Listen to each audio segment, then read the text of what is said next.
Hey, konnichiwa, everybody out there in geometry land. Um, some of you might remember August last year, I stopped playing Geometry Wars for a while, various reasons, and didn't start again till November, December even, 2011. So a few months off. And during that time, when I wasn't playing, I had the chance to really think more about the game and reflect on some of the strategies and tactics that I thought were important, and made a few tutorial videos. Well, in my last week when I was playing Pacifism in September this year, I hit some. Suddenly went into a crazy week of really good form when I hit 9.2 billion, 6.9 billion, and a couple of other big runs. And it was all partly born of just frantically trying to beat 10 billion for the last time, really. But also, now I look back, there are also some particular strategies that I had in mind. And I've been looking over the footage from that sort of period, and I see a couple of themes emerging. So I thought maybe this would be a good time to talk about them while I'm having another extended time away from pacifism. And so today's one, I guess the sort of general theme is changing direction. And it's something I've talked about on and off over the various videos I've done. But there are a couple of particular techniques that are to do with changing direction. And when I do these things, I tend to get big scores whether it's as a cause because I'm playing well, I'm doing these things, or whether they're helping me to get a good score, I don't know. But they seem to happen when I'm playing well. Um, and this is one area that I think pacifism is quite similar to Deadline. This issue of the direction you're flying in during the game. Do you know in Deadline, if you're not that great at it, like I'm not, the temptation once the pressure gets to a certain point, after the first minute basically, is to just fly on the outside of the screen, the map, in one direction, and let the enemies chase you from behind, and you just fly and fly and fly and covering the same ground and don't really go towards the center. Well, it's not exactly the same as that, but in pacifism, I think you can get into a habit of just covering the same ground again and again. And I think anything you can do to avoid this or to change things up is good. Because firstly, it gives. Well, let's look at some footage first. So I've just slowed this down a bit, and what you're going to see after this tight escape here is me kind of sticking mainly to the central area of the map, going up and down, moving to the top and the bottom of the map, and just taking on quite easy gates in this area. So you see I've gone down to the bottom, and I'll go up to the top again, and I'll go a bit to the right and a bit to the left. But basically I'm not getting near to the corners. And the obvious reason for doing that is because that's where spawn is, so it's very safe here. And so for that reason, it's very easy to get into a pattern of just going up and down and sticking to the main center of the map.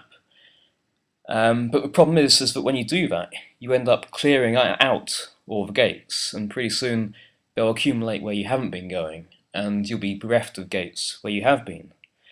And so now I've got an interesting decision to make, because if I want, I could go for that one gate to the right of my ship, and the way it's turning, it would have been a really deep hit on the really central part of that pack.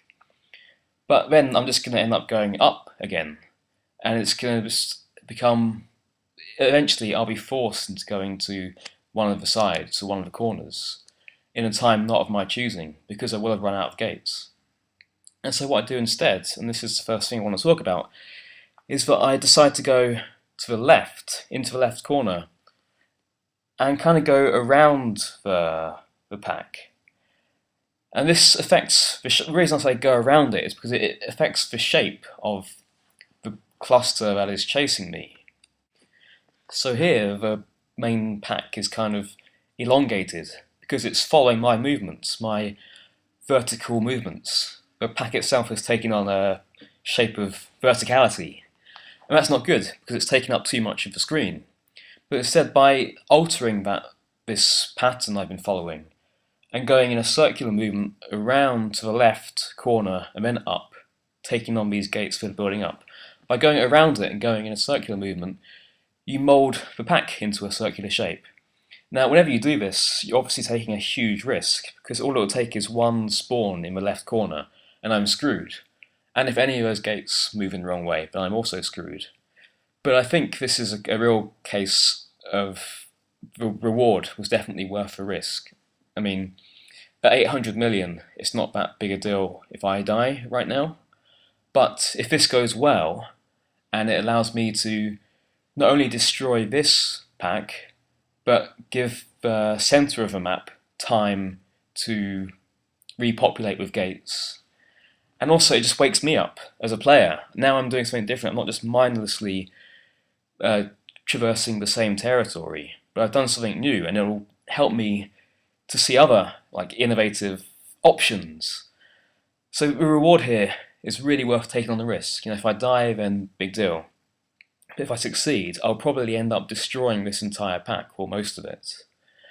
I'll, like I say, repopulate the rest of the map, the easier part of the map, with gates, so I can mount a new attack as the pressure really starts building.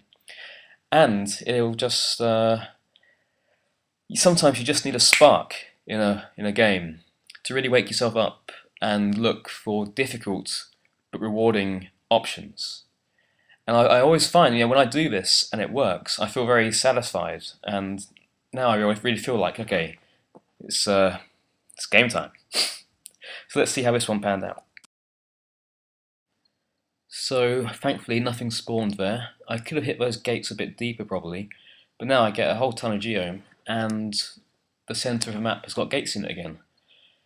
And things have freed up on the right hand side somewhat. And I mean, you have to trust me, I did survive that bit okay. And I'm not saying you should intentionally go into the corner spawn.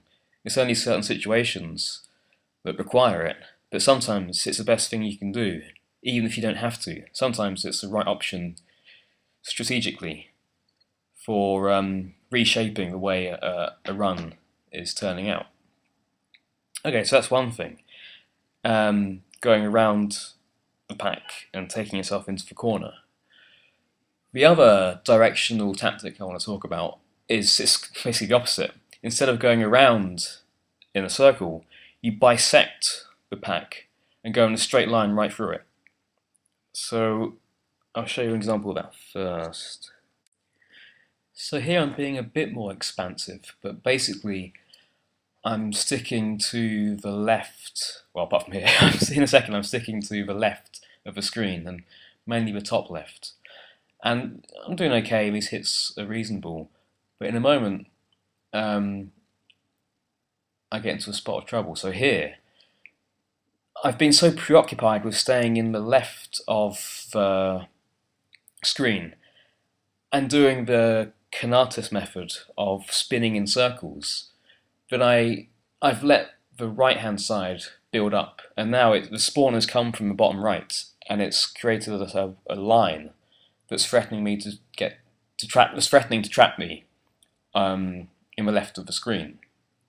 And the Kanatis method is obviously crucial and very, very valuable, but I think one problem with it sometimes, and I'm not criticizing Kanatis, I'm just saying the way we've all kind of adopted his circular technique after we all saw it, most of us I think, certainly me, is that you can become a bit blind to other options than going around in circles. I mean, when you hit a gate, you're then supposed to go in a circle, right? And collect all the geom in that circle, and you end up where you started when you first hit the gate.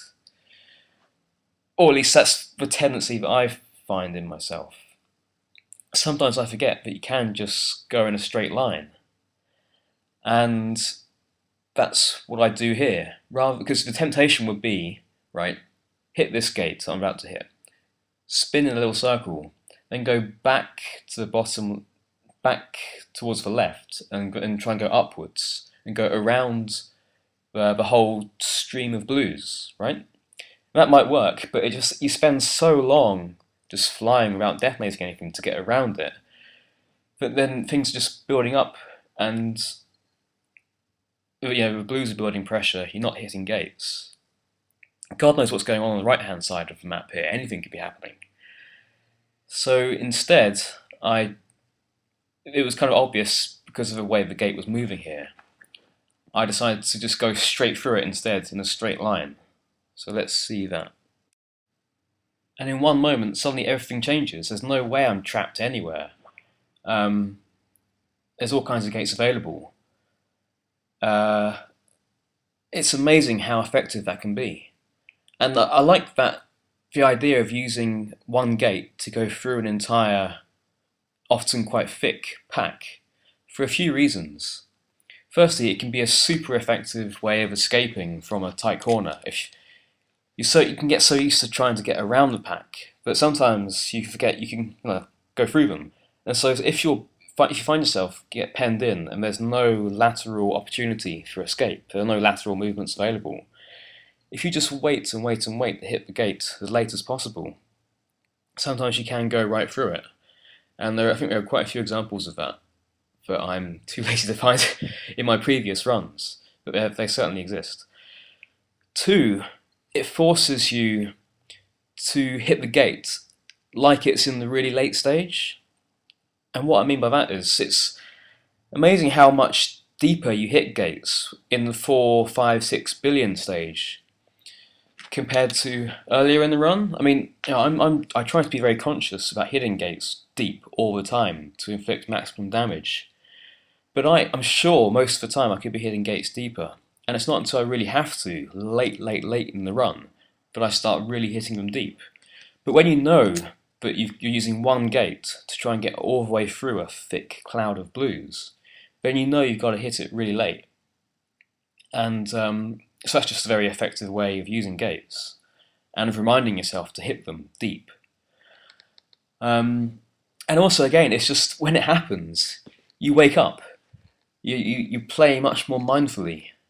I mean, it's just amazing how often good runs of mine have featured 1 or 2 gate bisections. And we can look at my last 9 billion run as an example of this, kind of an example of this. So this first bit is pretty standard play, apart from this bit here. This was so nice. But basically pretty standard play for the 1 billion stage. Nothing good or bad about it really. I'm just flying around picking off gates as I see them. But in the moment, I do a move that then put in my mind the idea of trying to go more directly through the gates. So I do an escape here, and that's not an example of using a gate to bisect a pack, but just that movement, that straight line movement, it put it in my head, the possibility of doing that, of trying to reorganize the on-screen components by moving suddenly in like a shockingly different way. It wasn't necessary that escape in that way, but doing it, just like I've been saying all through this video, woke me up. And so you can see that was suddenly now in my mind, because quite soon afterwards I did the same thing again. Here. Straight line. And I didn't have to, but doing that was such an effective way of just changing the on-screen dynamics. And those examples weren't the same as using a single gate to bisect a pack. And that specific move, as I showed you in the previous clip, is really worth thinking about for escaping and hitting the blues deep and all the other stuff. But just more in general, the principle of moving straight instead of circular is a really effective way of introducing something different into the unfolding pattern of the run, in the same way that going around the pack into the corner does the same thing. I hope this is clear. I'm a bit out of practice with the old Geometry Wars commentaries. But the main idea I think I'm trying to get across here is that it's important to play with your mind and not to fall into pattern play. Same as Street Fighter actually. And these directional changes, while not essential for a really good run, I find often happen during a good run. So maybe they're a sign that I'm just playing with my mind more, or maybe they're helping me to wake up and play more consciously. I don't know. Who's to say? Anyway, hopefully some more stuff geometry related coming soon. Wait!